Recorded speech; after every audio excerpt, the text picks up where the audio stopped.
আমাদের পটলগুলো কত সুন্দর করে সেদ্ধ হয়ে গেছে, আপনারা দেখে হয়তো বুঝতেই পারছেন। এই যে দেখুন, উল্টে পাল্টে আমি খুব সুন্দর করে ভেজে নিয়েছি।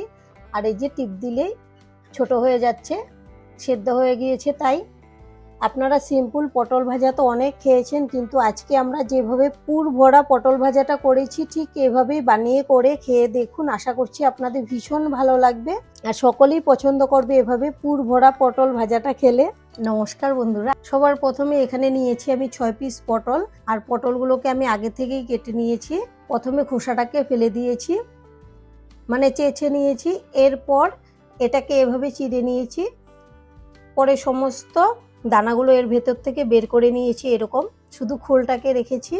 এখন আপনাদের বোঝার জন্য আমি একটা নিয়েছি এরকম, এটাকে কেটে দেখাবো। গোটার অংশটা একটু চেঁচে নেব, তাহলেই হবে। আমি ছুরি দিয়ে এভাবে চেঁচে নিচ্ছি।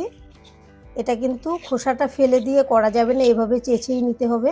আর নিরামিষ দিনের জন্য এটা একটা পারফেক্ট রেসিপি, খুবই ভালো লাগে খেতে। সঙ্গে যদি ডাল থাকে তাহলে আর কিছুই লাগবে না এই পুর ভরা পটল ভাজার সঙ্গে।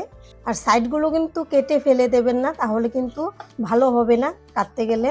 এখন আমি এই যে ছুরির মাথাটা দিয়ে এখান থেকে এভাবে চিড়ে দেব। এই যে আমি চিড়ে নিয়েছি। এবার আমি এর থেকে দানাগুলো বের করে নেব, শাঁস দানা যা আছে সব কিছুই। আর এটা খুব সাবধানে করতে হবে যেন পটলটা ভেঙে না যায়।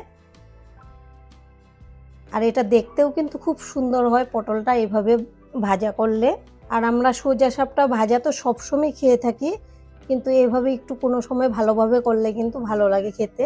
এই যে আমি ভালো করে শাঁসটা বের করে নিয়েছি। আর এগুলো কিন্তু আমি ফেলবো না, এগুলি আমাদের কাজে লাগবে। আর আমি পটলগুলোকে আগেই ভালো করে ধুয়ে নিয়েছিলাম।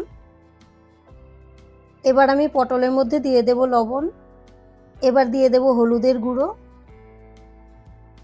আর দিয়ে দিচ্ছি ঝাল লঙ্কার গুঁড়ো। এখন একটু জল নেব আর মেখে নেব। যেহেতু আমরা পটলগুলোকে আগেই ধুয়ে নিয়েছি তাই একদম শুকনো ভাব হয়ে আছে, তাহলে লবণ হলুদটা ভালো করে লাগবে না। এবার খুব ভালো করে মেখে নিতে হবে। আমি প্রথমে উপর সাইডটা লাগিয়ে নিয়েছি, এবার ভেতর দিকেও খুব সাবধানে একটু লাগিয়ে নেব। এই যে এভাবে লাগিয়ে নেব সবগুলোর ভিতরে। এখন একটা মিক্সিং জার নিয়ে নিলাম আর পটলের শাঁসগুলো এর মধ্যে দিয়ে দেব। আর এখানে নিয়েছি 4টা কাঁচা লঙ্কা আর অল্প একটু নিয়েছি আদা টুকরো করে। আদাটা খুব বেশি দিলে কিন্তু ভালো লাগে না, তাই আমি খুবই সামান্য নিয়েছি। আর ঝালটা আপনারা আপনাদের স্বাদ অনুযায়ী কমিয়ে বাড়িয়ে নিতে পারবেন। আর এখানে আমি হাফ চামচ সর্ষে, কালো সর্ষেটা আধ ঘন্টা আগে জলে ধুয়ে ভিজিয়ে রেখেছিলাম, এই জলটা সহই দিয়ে দেব। তার কারণ এখানে তো পেস্ট করতে গেলে অল্প একটু জল লাগবেই। অল্প একটু লবণ দিয়ে দেব, যেহেতু সর্ষে আছে তাই। এখন সব কিছু একসঙ্গে এগুলোকে পেস্ট করে নেব। এবার ঢাকনাটা খুলে নেব আর আমাদের এই মিশ্রণটা একটা বাটিতে নিয়ে নেব। এখন দিয়ে দেব খুব সামান্য লবণ। আমরা পটল মাখাতে লবণ দিয়েছি, তাই লবণটা যেন বেশি না হয় সেটা বুঝেই দিতে হবে। এবার দিয়ে দেব সামান্য জিরে গুঁড়ো, ঝাল লঙ্কার গুঁড়ো, ধনে গুঁড়ো, আর দিয়ে দেব সামান্য হলুদের গুঁড়ো। আর এখানে নিয়েছি ছোট বাটি দিয়ে 1 বাটি নারকেল কুড়ানো, এটাও নিয়ে নেব। এবার সমস্ত কিছু আমি একসঙ্গে ভালো করে মিশিয়ে নেব। গ্যাসে একটা কড়াই বসিয়েছি, দিয়ে দেব সর্ষের তেল। কয়েক দানা দিয়ে দিচ্ছি গোটা জিরে। এবার ফোড়নটাকে একটু ভেজে নেব, মানে জিরেটা ভাজা হতে হবে, একটু ফুটতে থাকবে এরকম। আপনারা চাইলে এখানে কালো জিরেও দিতে পারেন, তবে আমার কাছে কালো জিরেটা দিলে ভালো লাগে না, তাই আমি সাদা জিরেটাই দিলাম। আমাদের জিরেটা খুব সুন্দর ভাজা হয়ে গেছে। এখন আমি রেডি করে রাখা পুরটা দিয়ে দেব। এবার তেলের সঙ্গে লো আঁচে সুন্দর করে ভেজে নেব। আমি পুরটাকে 5 মিনিটের মতো ভেজে নিয়েছি। এর মধ্যে যে জলীয় ভাবটা ছিল একদম শুকিয়ে গেছে আর কড়াইতেও লেগে এসছে।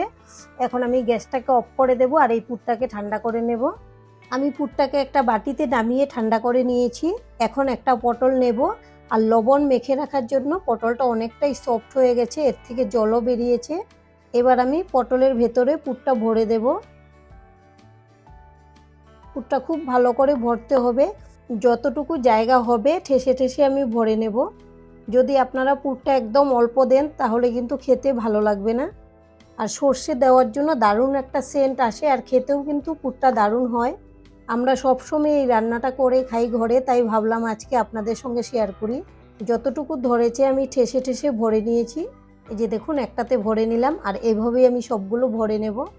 আমি যতটুকু পুর বানিয়েছিলাম 5টা পটলের মধ্যে ভরার পরে পুরটা শেষ হয়ে গিয়েছে, তাই আমাদের একটা পটল রয়ে গেছে, এটা আর হয়নি।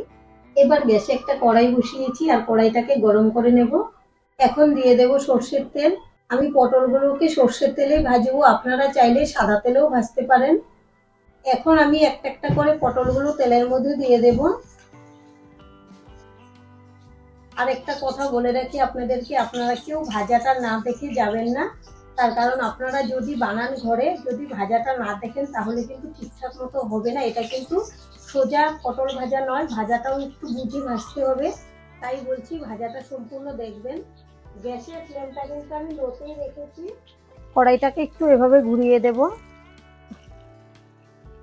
আর যে সাইডে পুরটা আছে সেদিকে কিন্তু উল্টে দেবেন না, তাহলে পুরটা বেরিয়ে যাবে। আর আমাদের আজকের রেসিপিটা দেখে যদি আপনাদের ভালো লাগে একটা লাইক দিয়ে দেবেন। আপনাদের একটা লাইক আমাদেরকে অনেক উৎসাহ দেয় নতুন নতুন ভিডিও বানাতে। আর আমাদের পাশে থেকে চ্যানেলটাকে সাবস্ক্রাইব করে নেওয়ার জন্য অনুরোধ রইল।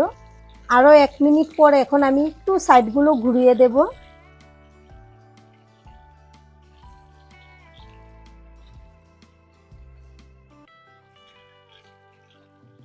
এখন আবারও উল্টে দেব, আর এভাবেই খুব সাবধানে উল্টে পাল্টে ভেজে নিতে হবে।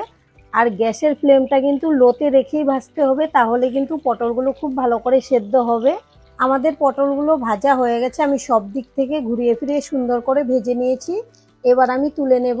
আর আমাদের পটল কিন্তু খুব সুন্দর করে সেদ্ধ হয়ে গেছে, এভাবেই সবগুলো তুলে নেব। আর আজকের ভিডিওটা এখানেই শেষ করব। সবাই ভালো থাকবেন, সুস্থ থাকবেন। সম্পূর্ণ ভিডিও দেখার জন্য অসংখ্য ধন্যবাদ।